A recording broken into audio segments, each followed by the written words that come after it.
এই ছোট ছোট রঙিন চকগুলো দেখছো? কেউ হয়তো ভাবছে এগুলো শুধু খেলার জিনিস, কিন্তু এর পেছনে লুকিয়ে আছে অনেক মানুষের কষ্ট, পরিশ্রম আর গল্প। ভোর হতেই শুরু হয় তাদের কাজ। হাতে ধরা সাদা গুঁড়ো পানির সাথে মিশে তৈরি হয় একটা স্বপ্ন। কেউ রং মেশাচ্ছে, কেউ ছাঁচে ঢালছে, আর কেউ নিজের ঘাম দিয়ে রঙিন করে তুলছে আমাদের শৈশব।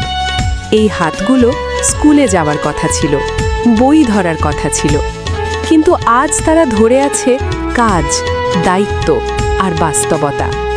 একটা একটা করে তৈরি হয় এই চক, যেগুলো দিয়ে আমরা লিখি এ বি সি বা অ আ ক খ। কিন্তু কেউ কি কখনো ভেবেছি এই লেখার পেছনে কারা নিজেদের গল্প মুছে ফেলছে? আমরা যখন বোর্ডে লিখি, তারা তখন জীবনটা মুছে ফেলছে ধুলোর সাথে। তবুও তারা থেমে নেই, কারণ তাদের চোখে আছে আশা। একদিন সব বদলাবে, একদিন তাদের জীবনও রঙিন হবে এই চকের মতো। যদি এই ভিডিওটা তোমার হৃদয় ছুঁয়ে যায়, তাহলে একটা লাইক দাও, তোমার বন্ধুদের সাথে শেয়ার করো, আর কমেন্টে লেখো সম্মান।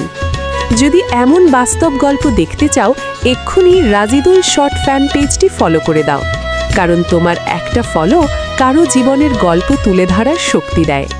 ধন্যবাদ।